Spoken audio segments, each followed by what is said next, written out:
I stood at the end of the aisle while 220 guests held their breath, my fiancé smiling into the microphone as if this were a corporate pitch. He thought publicly dumping me was his power move. He had no idea that the cameras broadcasting his cruelty were owned by the very woman he called pathetic. He thought this was my humiliation, but I knew it was just the opening scene of his destruction. My name is Quinn Halstead, and as I stood at the very end of the aisle in the Silvergate Conservatory, I felt like a ghost haunting my own wedding. The venue was a masterpiece of glass and steel located just outside Philadelphia, flooded with natural light that made the white roses lining the path look almost blinding. My hand gripped the fabric of my wedding dress, knuckles white, but my heart was beating with a strange, methodical rhythm. It was a slow thud against my ribs, lacking the frantic flutter of a heartbroken bride. It felt more like a countdown. My body had given up on hope hours ago, perhaps even days ago, and replaced it with a cold, hard resolve. The master of ceremonies, a man with a smile too bright for the afternoon sun, leaned into the microphone. "Ethan, are you ready to take the leap?" The question hung in the air, magnified by the speakers. The lights swept across the room, illuminating 220 guests. I watched as hands reached into pockets and purses, pulling out phones. In seconds, the audience transformed into a forest of camera lenses, hundreds of black glass eyes fixed on us, hungry for the spectacle. Ethan Caldwell stepped up to the microphone stand. He did not look at me, not even a glance. His gaze was laser-focused on the third row of the groom's side, right where the venture capitalists and angel investors for his tech startup were seated. He adjusted his cufflinks, squaring his shoulders. To him, this wasn't a wedding ceremony. It was a pitch deck. "We are stopping right here." His voice was steady, practiced. The room went dead silent for a heartbeat, and then a ripple of nervous laughter broke out. A few cousins in the back row chuckled, thinking this was some kind of dramatic, edgy vow preamble. They thought it was performance art. Ethan turned to me then. The smile on his face was thin, sharp, and entirely devoid of warmth. It was the smile of a man who thought he had already won the negotiation. "Quinn, look at you," he said, his voice dropping an octave to feign sadness, though his eyes remained icy. "You are pathetic, always clinging, always needing to be saved. I cannot marry a liability." The word hung there, pathetic, before I could even feign a reaction. Movement caught my eye. Sloane Mercer stepped forward from the bridesmaids' line. She was wearing a champagne satin dress that shimmered under the stage lights, a dress that cost more than the ring Ethan had given me. She was my wedding planner, his childhood best friend, and the architect of this entire nightmare. She didn't look shocked, she looked bored. She started to clap, a slow, rhythmic applause that felt like a slap in the face. "Bring it out," Sloane ordered, her voice cutting through the murmurs of the confused crowd.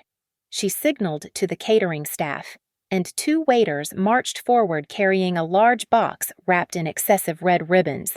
They placed it on a pedestal next to the altar, a placard on the front, written in elegant calligraphy, read, "The Backup Bride Kit." Ethan nodded to them, granting permission to open it. The lid was lifted, and the contents were displayed for the high-definition cameras now live-streaming to thousands of strangers.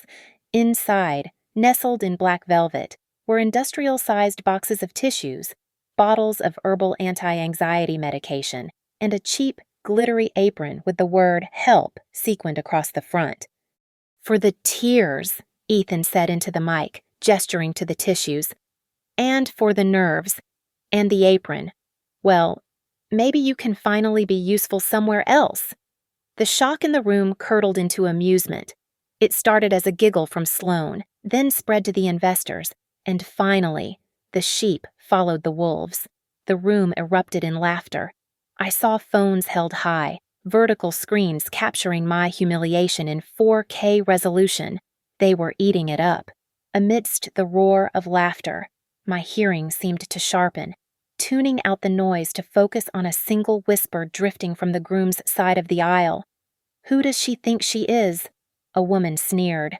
The question echoed in my mind. Who do I think I am? I didn't cry. I didn't run.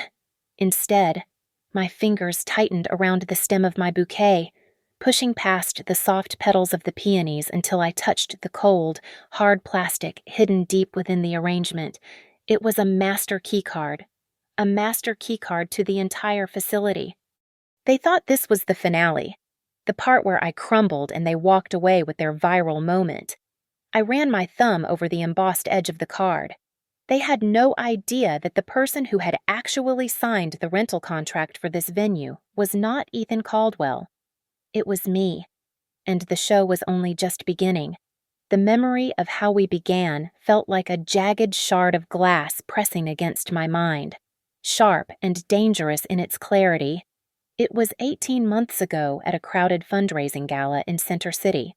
The room had been stifling, filled with the scent of expensive lilies and the drone of polite, hollow conversation.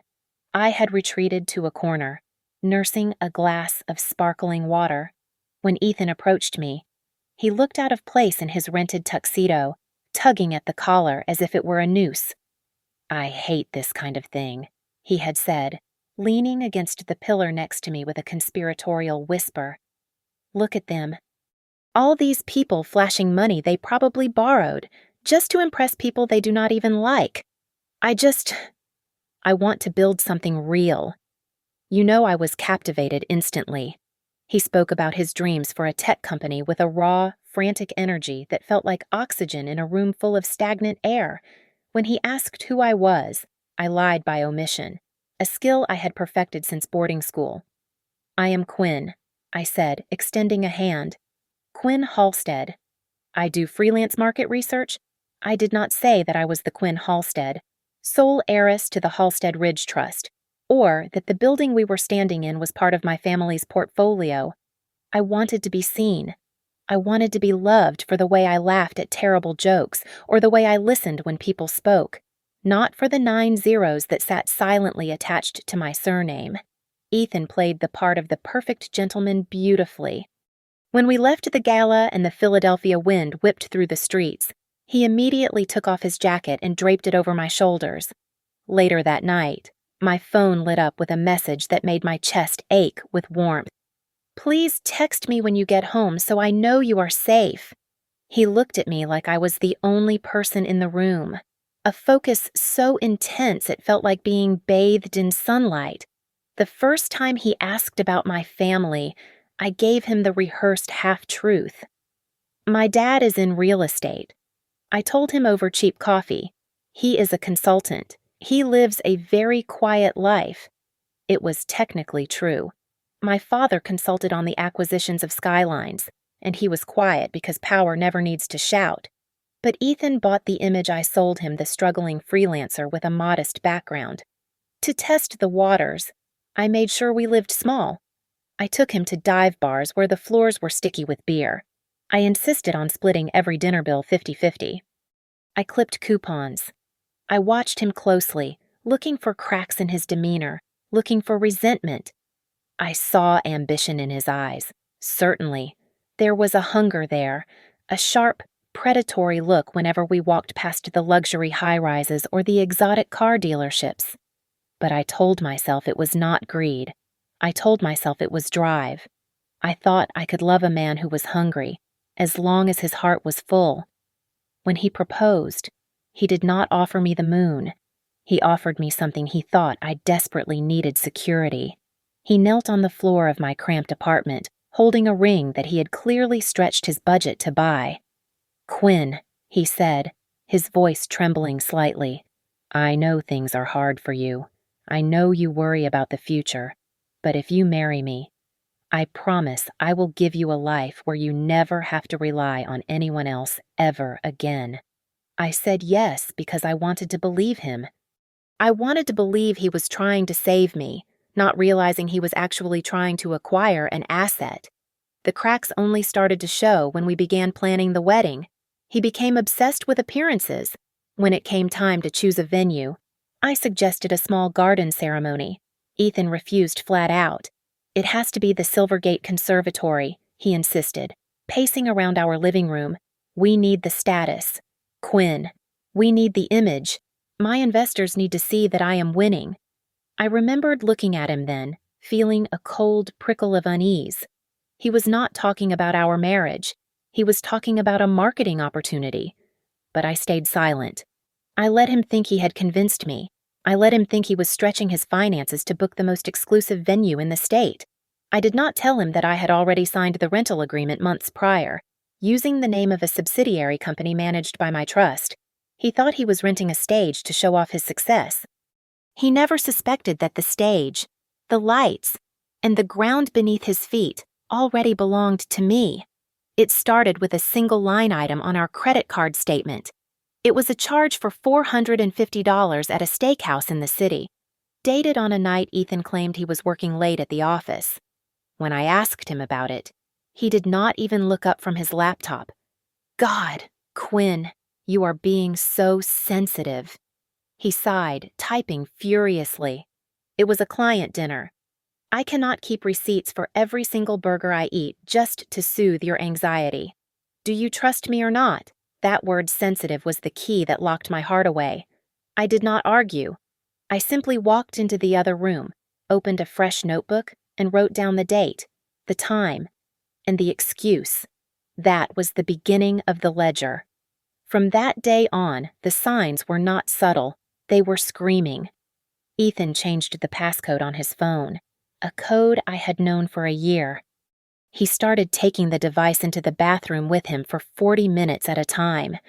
Through the thin walls, I would hear the silence, not the sound of a shower running.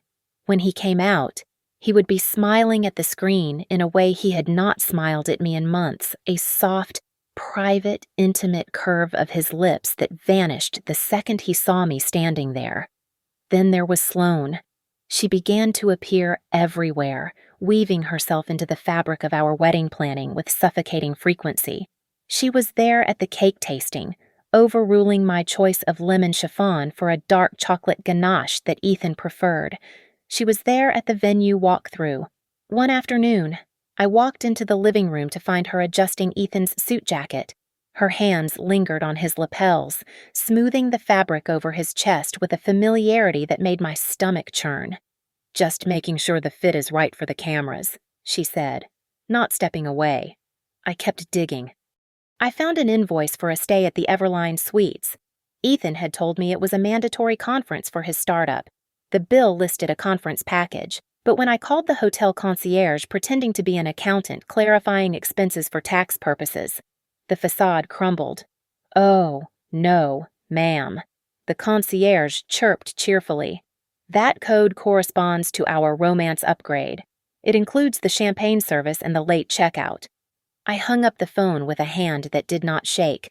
The financial abuse was subtler, but just as sharp. Ethan sat me down one evening and told me we needed to be lean before the wedding. He asked me to cut my grocery budget by 30% and stop buying coffee out. Yet, 3 days later, he came home wearing a brand new chronograph watch that I knew cost at least $6,000. "It is a loan," he lied smoothly, catching me staring at his wrist. "From a potential sponsor, I have to wear it to build the relationship." I checked our joint account the next day. A transfer of $8,000 had been made to a media consulting firm called Mercer Brand Management. It was Sloane's company. The memo line read, "Image Administration." He was using our money, my savings, that I had poured into the joint account to pay his mistress to manage his ego. I took everything to Harper, my oldest friend and a contract lawyer who could smell a rat through drywall. We met at a park bench, away from listening devices. I handed her the prenuptial agreement Ethan had been pressuring me to sign. She read it in silence for 10 minutes, her brow furrowing deeper with every page. "Quinn," Harper said, her voice low and dangerous, "you are not marrying a person. You are merging into a business plan. Look at this clause." She pointed to a paragraph buried on page 42. It stipulated that in the event of a divorce, The spouse me would forfeit rights to any and all proprietary data regarding previous professional networks. He knows you used to consult for high-level firms, Harper explained. He does not just want your silence. He wants legal access to your client list. He is trying to mine you for data. That night, I sat in the dark of our guest bedroom, the glow of my laptop screen the only light in the house. I did not cry. The sadness had evaporated, replaced by a cold, clinical rage. I created a new folder on my encrypted drive. I named it Receipts. I started uploading the screenshots, the bank statements, the audio logs, and the photos. I trusted you.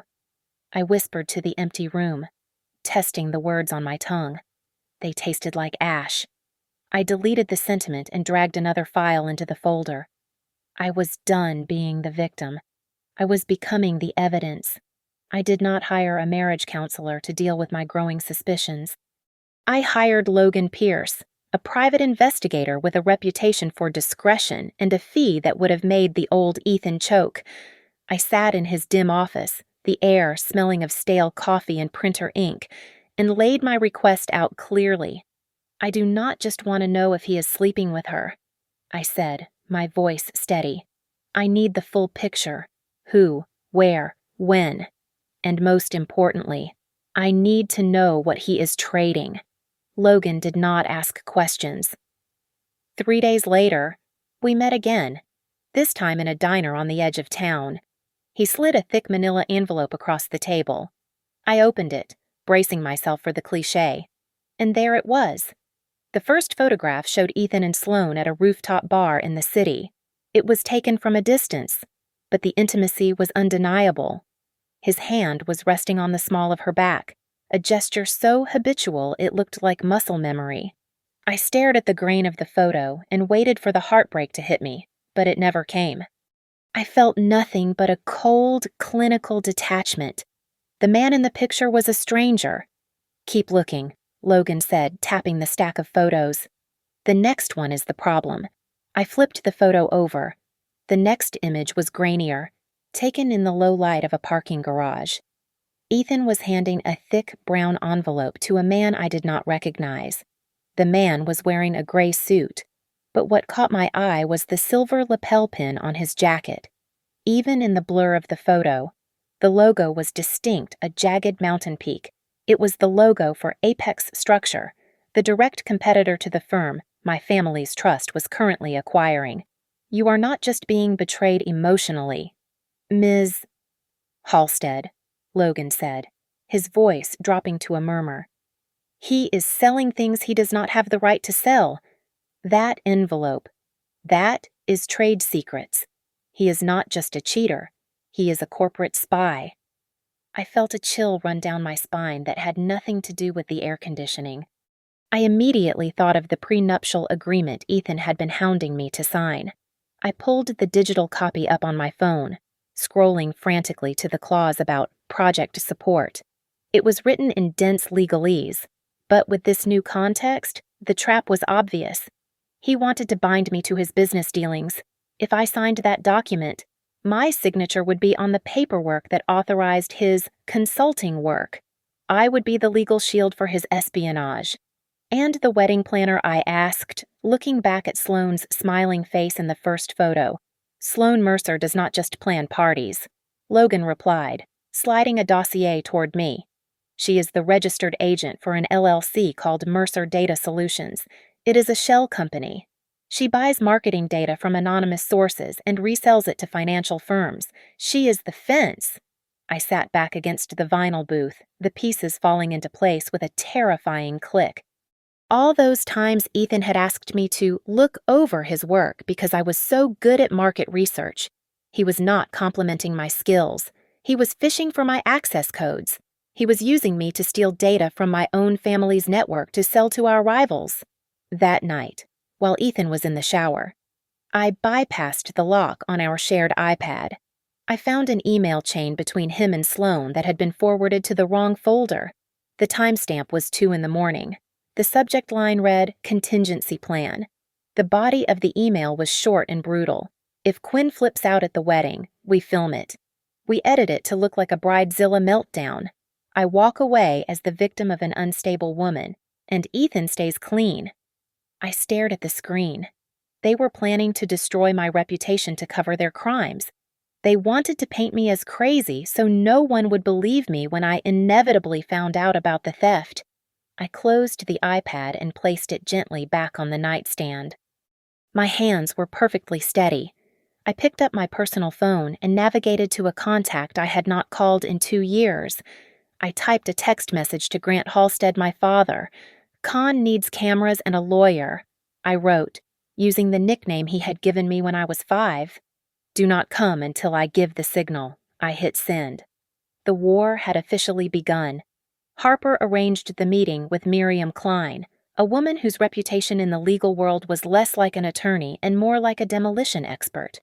Her office was a fortress of glass and mahogany overlooking the city, cold and imposing. Miriam did not offer me coffee. She did not ask how I was feeling. She simply took the dossier of evidence I had compiled, the photos from Logan, the financial records, the email chains, and read through them in silence. The only sound in the room was the rhythmic turning of pages.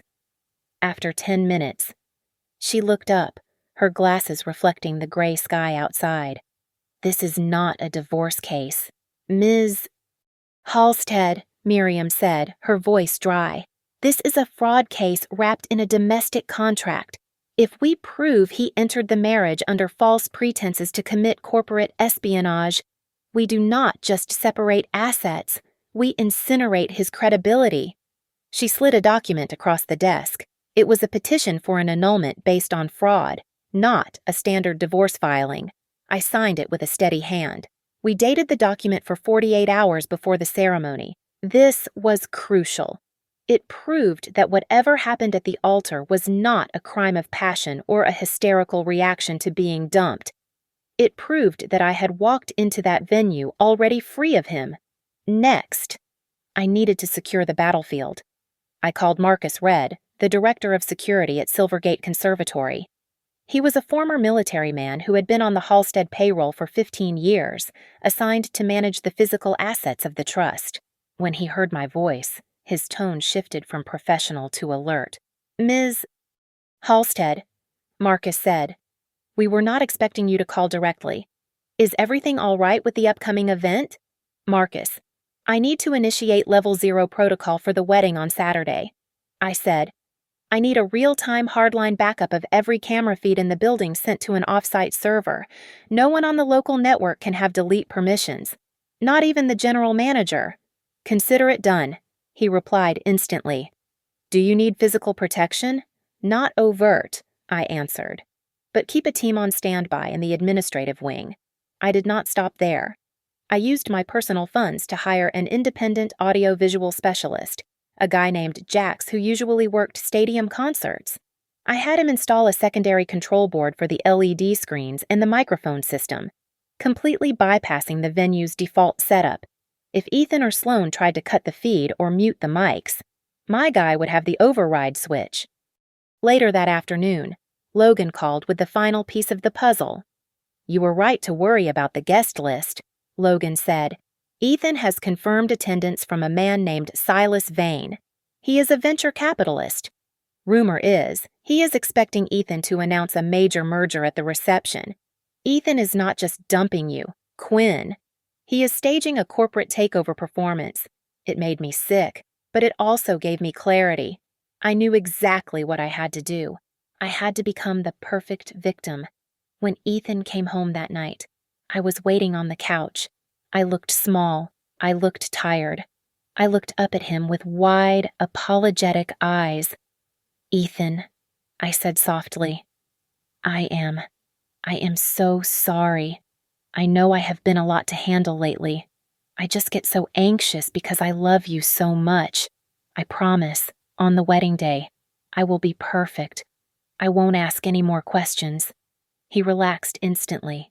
The tension left his shoulders, and he gave me that patronizing smile I had grown to hate. "It is okay, babe," he said, patting my head like I was a dog. "Just trust me. Let me handle the big stuff." To seal the deception, I sent a text to Sloane. Thank you for handling everything for me. I do not know what I would do without you. You are a lifesaver. I needed her to feel safe. I needed her to think I was the same oblivious, dependent girl she had been laughing at behind my back. Finally. I placed one of my own people inside the catering staff not to sabotage the food, but to watch my back. I needed eyes on the floor to ensure no one planted anything on me before I was ready. As I lay in bed that night, staring at the ceiling while Ethan snored beside me, I repeated my own rules like a mantra. I would not scream. I would not throw wine. I would not make a scene. Revenge is not about making a mess. It is about cleaning one up. I would pay them back with the truth, delivered legally, at the exact right moment, in front of the exact right people. They wanted a show, I would give them a masterpiece. The morning of the wedding did not feel like a celebration. It felt like the quiet moments before a controlled demolition.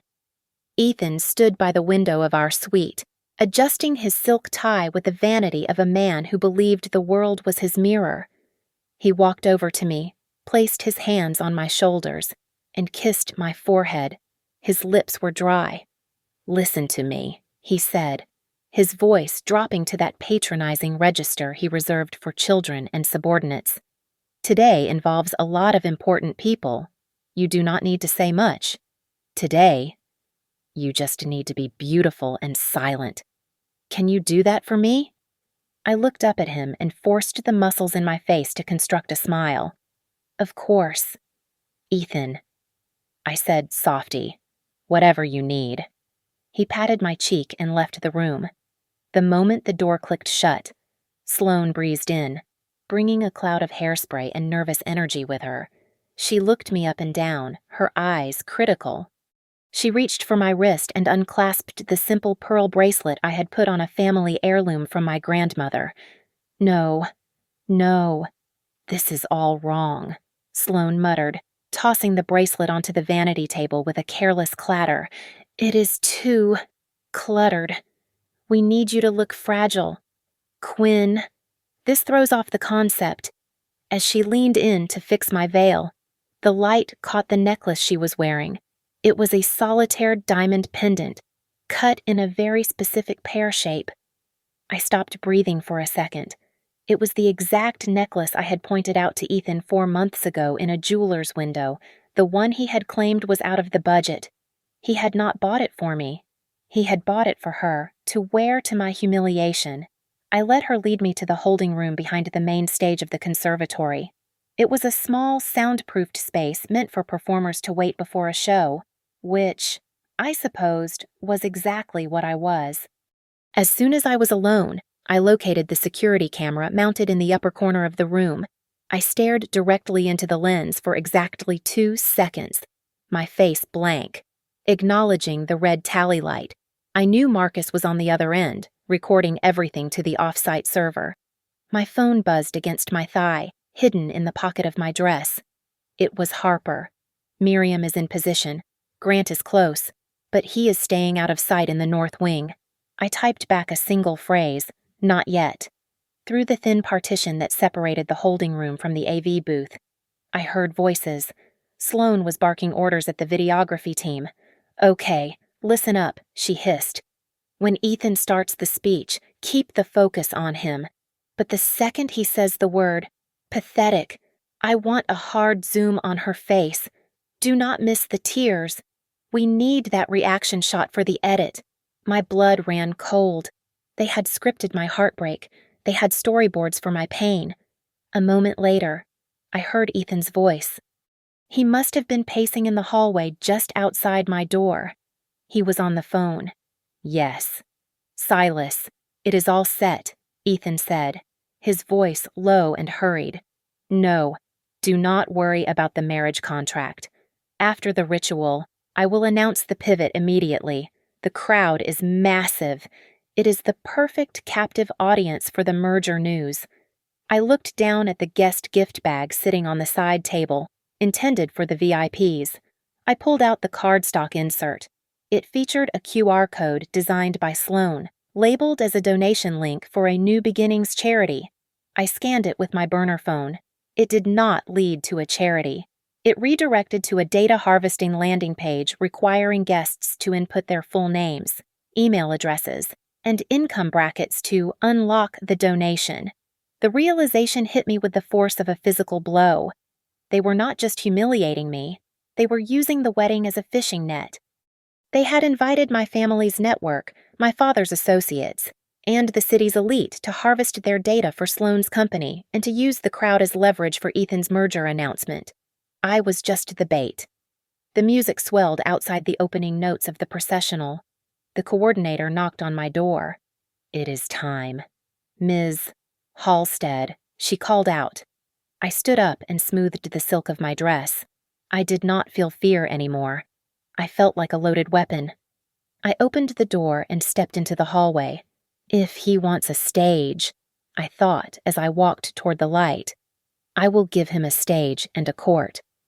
Ethan stood before the microphone, his posture rigid with self-righteousness. He did not look like a groom anymore. He looked like a CEO firing an underperforming employee. The silence in the conservatory was absolute, save for the hum of the ventilation system.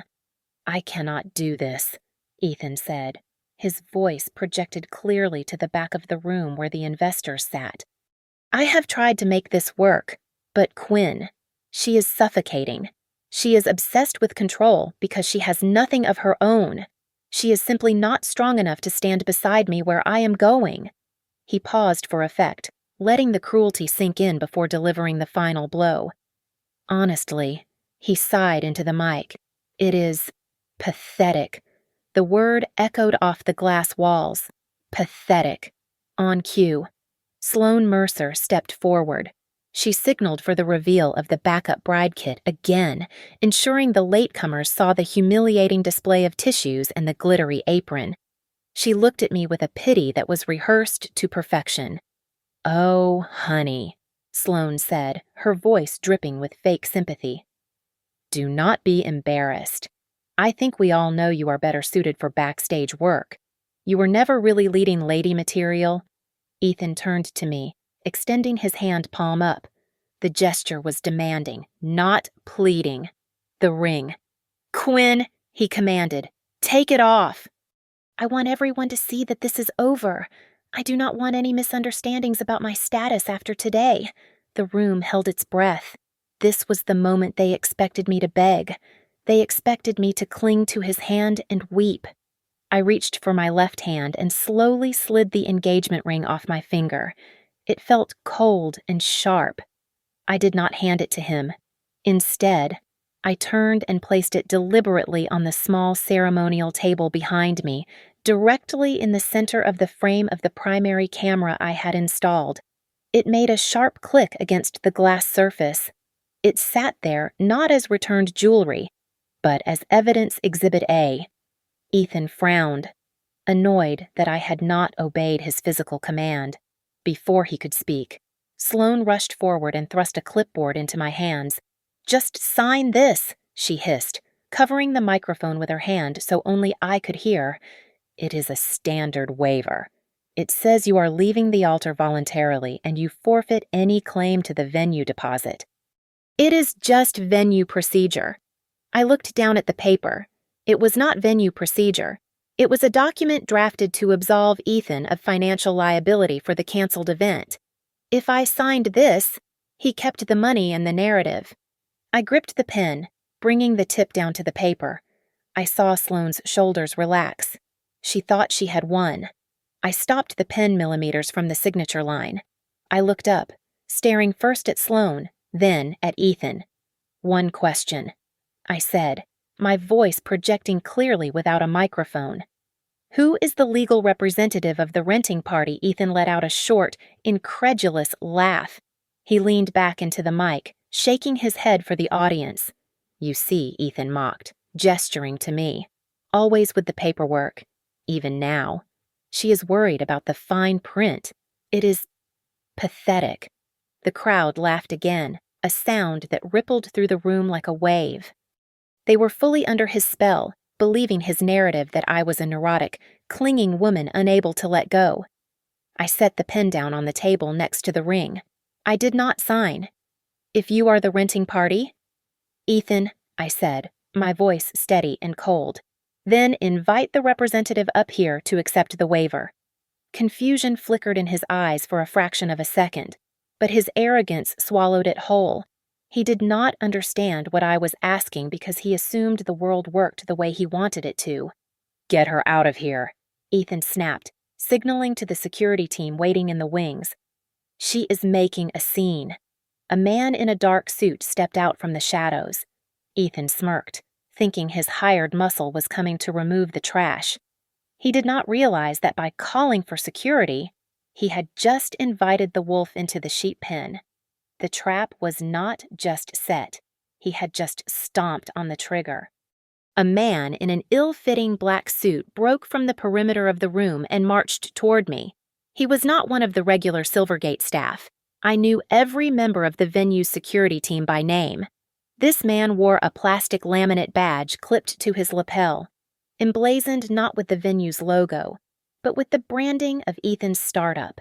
He moved with the aggressive purpose of a bouncer clearing out a drunk, his eyes fixed on the small, beaded clutch I held in my left hand. "Ma'am, I need to check your bag," he grunted, loud enough for the front row to hear. "Strictly for event safety." Ethan leaned into the microphone, his voice trembling with a fabricated concern that made my stomach turn. "Let him check." "Quinn," Ethan said, looking out at the audience with wide, fearful eyes. She has been erratic lately. She might have brought something to disrupt the ceremony. I just want everyone to be safe." In 3 seconds, he had rewritten the narrative. I was no longer just the jilted bride. I was a physical threat. A murmur of genuine alarm rippled through the guests. I saw a mother in the second row pull her child closer. They looked at me like I was a ticking bomb. I did not pull away. I did not scream that I was innocent. I stood perfectly still, turning my body slightly so that the side profile of the encounter was unobstructed for the camera hidden in the floral arch. I held the clutch out, offering it up like a sacrifice. The guard stepped into my personal space, far closer than necessary. As he reached for the bag, he stumbled a clumsy theatrical trip that sent him colliding into my shoulder. It was a diversion. In the chaotic split second of contact, I felt his other hand slide swiftly against the silk of the bag. There was a subtle weight shift, a metallic clunk muffled by the fabric, and the sensation of a cold, hard object sliding into the unzipped inner pocket. He had planted it. I regained my balance and looked at him. He smirked, a micro-expression that only I could see, before stepping back with his hands raised in mock surrender. "Open the bag," Sloane demanded from the stage, pointing a manicured finger at me. She stared directly into the lens of the videographer she had hired. "Open it right now, Transparency. Quinn, let everyone see what you brought into a family event." Ethan shook his head, looking down at his shoes as if he were too heartbroken to watch. "I am sorry. Everyone," he murmured into the mic. "I never wanted it to end like this. Quinn, please, just do not make this any uglier than it is." My phone vibrated against my hip. I glanced down for a fraction of a second.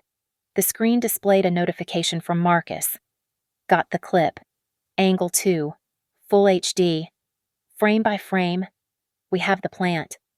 My heartbeat slowed.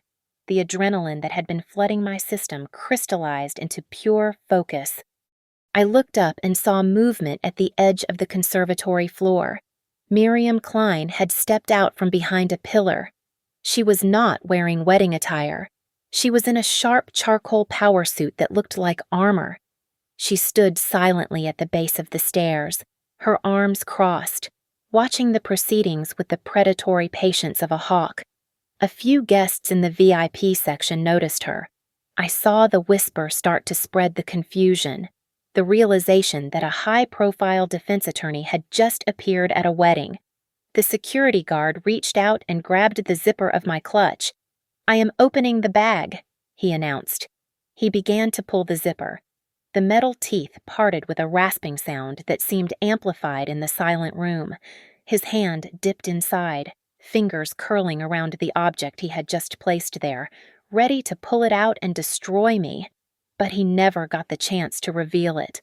The moment his skin touched the planted evidence, the world changed.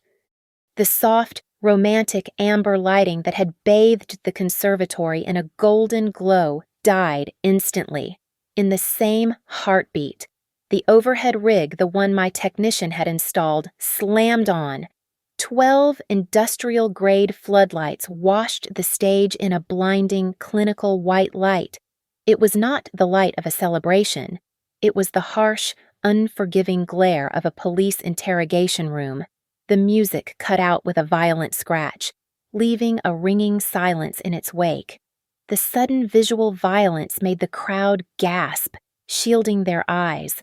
The stage was no longer an altar. It was a crime scene. The music died with a violent scratch, leaving a ringing silence that felt heavier than the bass had been. The massive LED wall behind the altar, which had been cycling through a slideshow of our deceptively happy engagement photos, flickered once and went black. A second later, it roared back to life, but the romance was gone. In its place was the high-contrast, grayscale interface of the Silvergate Conservatory's master security system. Code scrolled down the left side of the screen in a waterfall of green text. The 220 guests froze, staring at the screen like deer caught in headlights. It was as if someone had poured a bucket of ice water over the entire congregation. Then, the heavy double doors on the east wall, the ones marked strictly for administration and accessible only by biometric scans, swung open with a heavy, hydraulic hiss. Grant Halstead walked in. He was not wearing the tuxedo of a father of the bride. He was dressed in a charcoal three-piece suit that cost more than Ethan's entire startup. He did not walk with the hurried pace of an intruder. He moved with the terrifying calmness of a man who owns the ground beneath his feet. He was flanked by 2 of his personal bodyguards, but he did not need them. His presence alone sucked the oxygen out of the room. My father did not come to me immediately. He stopped at the foot of the stairs, his eyes sweeping over the scene with cold calculation. He looked at the glittery apron in the help box. He looked at the fake security guard whose hand was still frozen inside my bag. Finally, he looked at Ethan. "Who authorized you to conduct this harassment on my property?" Grant asked. His voice was not loud, but it carried to the back of the room without a microphone. Ethan blinked, his arrogance faltering for the first time. He squinted at my father, trying to reconcile the image of the humble consultant I had described with the titan standing before him. "Your property," Ethan stammered, the microphone picking up the tremor in his voice. "Grant, this is a misunderstand Sloane, however, was smarter. She worked in events. She knew who owned the buildings she worked in." I saw the blood drain from her face until she looked like a wax figure. Her hand, still gripping her own microphone, went slack. She recognized the lion, and she knew she was in the cage. Grant ignored Ethan. He lifted a hand and signaled to the control booth, where my tech was waiting. "Play timestamp 1942. Grant ordered, on the giant screen. The feed switched to a time-stamped recording from 10 minutes ago. The timestamp read 1942. The angle was high and sharp, taken from the camera hidden in the archway. The image was crystal clear. It showed Sloane Mercer standing in the shadow of the service corridor. She reached into her clutch and pulled out a small, silver USB drive. She handed it to the security guard who was currently standing next to me. The crowd gasped. It was a collective, sharp intake of breath that sounded like a hiss. "Continue," Grant commanded. The video jumped forward to the present moment. It showed the guard bumping into me. In high definition, zoomed in on the massive screen. The sleight of hand was clumsy and obvious. The guests watched as the guard slipped the silver USB into my open bag before demanding to search it. The silence broke. The room erupted into whispers, a rising tide of shock and judgment. The phones that had been recording my humiliation were now recording their crime. Grant turned his gaze back to Ethan. "You wanted to frame my daughter for corporate theft to sanitize your reputation?" Grant asked, his tone dripping with disgust. "You thought you could plant evidence on her in front of 300 witnesses and call it justice." Ethan opened his mouth, but no sound came out. He looked at the screen, then at the guard, and finally at me.